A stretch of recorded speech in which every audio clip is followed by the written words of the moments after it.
Greetings. Welcome to this roundtable that discusses culture, power, and researcher positioning in qualitative inquiry.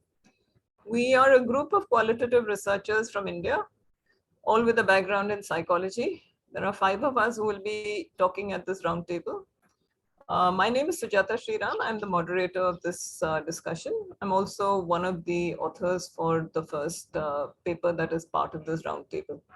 A little bit about this roundtable, as I mentioned, culture, power, and researcher positioning. These are issues that have exercised us during our journey through the pathways of qualitative inquiry. We've been trying to look at how these things come together, especially in the world of psychology. As I said, 4 papers. The first one we titled Bonsaification of Qualitative Research, Perspectives from India. The authors are Swarnima, who's here on the screen, and myself, Sujata Sriram. We are both researchers from the Tata Institute of Social Sciences in Mumbai. The second paper is titled Who's Asking? Researcher Positioning in Qualitative Inquiry by Kataria, who is a therapist and a researcher. She was at the National Institute of Mental Health and Neurosciences in Bangalore. She's now working in Mumbai. The third paper is by Mehak Sikand, who's a PhD scholar from NIMHANS. It's titled Mapping the Relationship to Explore Relationships. The fourth paper, which actually brings together many of the issues that have been raised in the other 3 papers, is by Kanika Mehrotra, which is titled Questioning the Diagnostic Interview, Culture, Power, and Position in Clinics. So with that very brief background, I would like to start with the first paper, which is Bonsaification of Qualitative Research, Perspectives from India. Now, I think I will also like to put these 4 papers in context, because I think that's important for me to set, and then after that talk a little bit about how these papers evolved and what's a common thread about, in these papers, the through line. So I think what we do have is this entire notion of what constitutes psychology and psychology research in India. So that I think is useful for us to look at, in the sense that majority of the research in psychology in India tends to be from a very positivist viewpoint. And so within that, the emphasis is on survey-driven research. It tends to be this thing about large samples with the focus on generalization. And within that, qualitative research essentially is seen as an outlier. It's seen as an exception. It's not seen as the normal way of doing research. So I'd say that many qualitative researchers in psychology need to work very hard in terms of making their voices heard.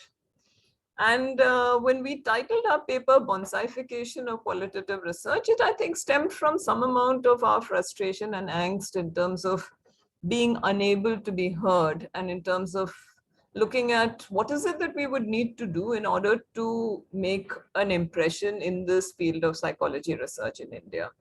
So, just like the bonsai plant looks very nice, sweet, quaint, after the roots have been trimmed, as a qualitative researcher, we also feel that, we've been patted on the head very condescendingly by the quantitative researcher, who would say that, oh, your study is interesting, but mine really matters.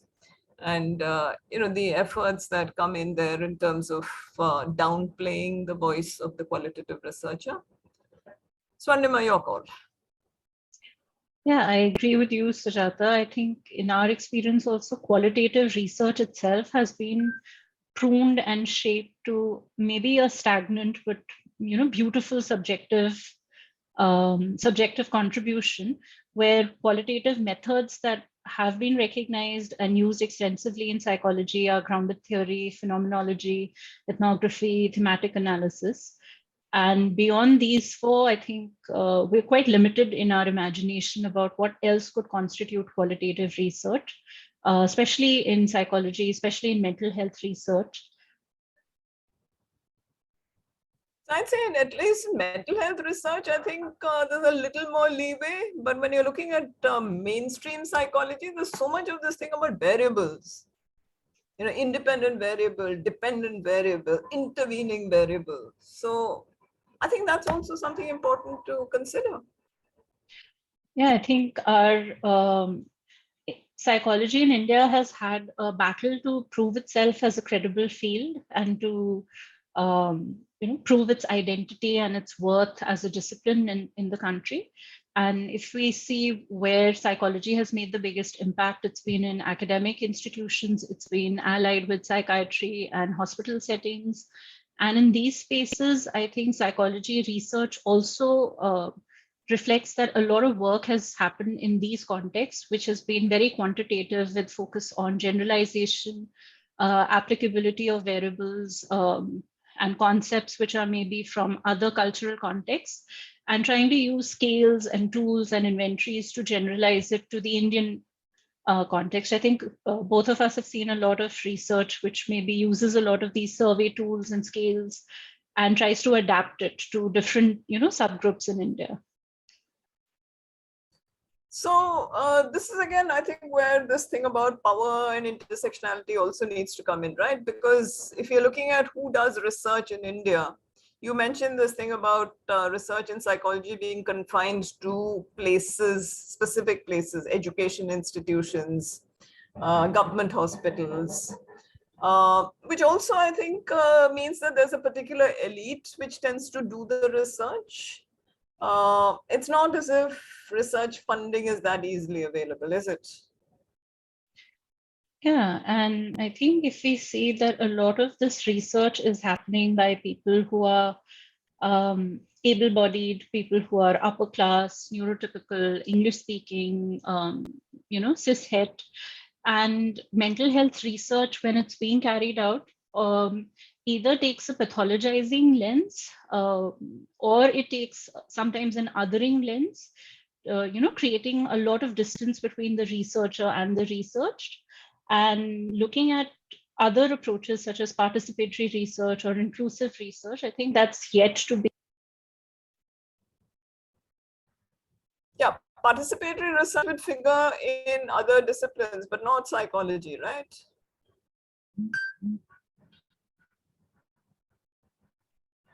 I can't hear what you're saying, Swarnima. Your voice isn't coming through.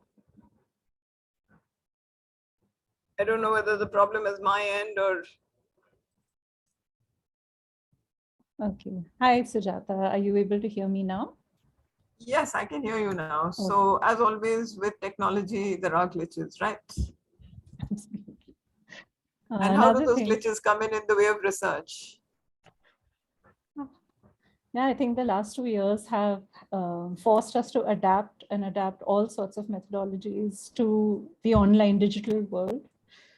But yeah, coming back to who does research. And so I was just sort of talking about how most research is done by people who, or rather decision-making power in institutes is held by people who are neurotypical, able-bodied, upper middle class, English speaking, cis-het, and mental health research is either sometimes pathologizing or culture blind, or sometimes it can take an othering approach with a lot of distance between the researcher and the researched. Especially an example could be, research studies which are done with queer individuals, disabled individuals, where the study is designed in a way to be sort of exploitative or extractive, and it really ignores structural factors that have informed individual experience. So research... But I think we also go the other way, right? Where we also have this quaint belief that only if you need to be from this community, you can research this community. Isn't that also something that gets in the way?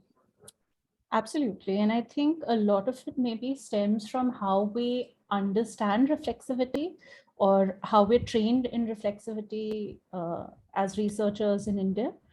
Unfortunately, from what I've seen, I think reflexivity seems to be bound in these couple of paragraphs in the methods chapter, where the researcher sort of talks about their position, but it's definitely not something that you can, pick up from the beginning to the end.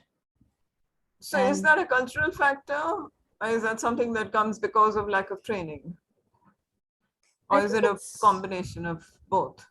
I think it's definitely about both. I think even culturally from school, we're not taught to be very critical of authority figures. We're not taught to critique our teachers or to critique text. And I think that's something that really informs our approach as researchers, where we do not critique text. So we don't, look to modify method as it's given in books. And I think in our quest to do right research, expert research, we often don't locate the researcher in text enough. So even qualitative research, I think there's very little research that where you see the I position being used. And we are encouraged to do academic writing that focuses on writing in a very detached, disembodied way that makes our report more scientific, more objective. And reflexivity. So we come back to the way in which psychology and psychology research tends to be seen from a cultural viewpoint, and also this entire hegemony that comes up of the sciences.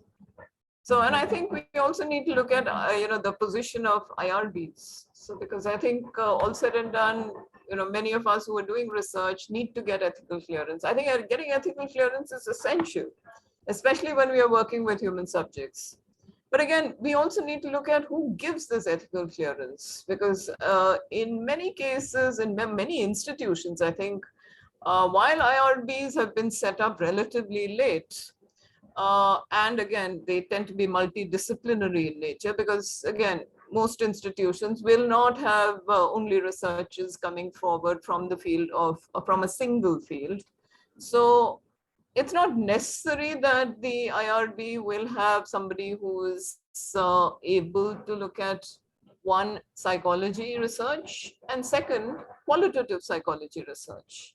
And I think that's where a lot of times there are these loopholes in the understanding of what is intended in this study. What would you say?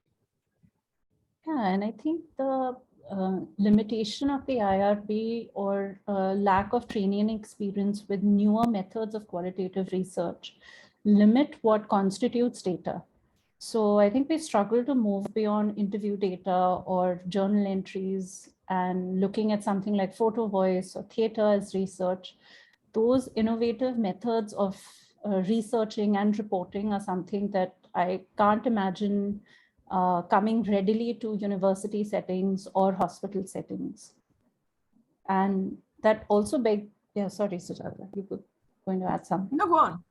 No, please go on. Yeah, I think I was also wondering about, limitation of method maybe also limits the questions that we can ask through research and limits who is allowed to participate in research and knowledge production.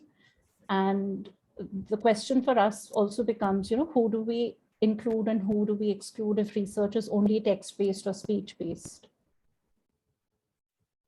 Very true. So that you're looking at, what we produce in the research. But I think the next point that is also important to look at is how do we bring this to the outside world, the entire domain of publication.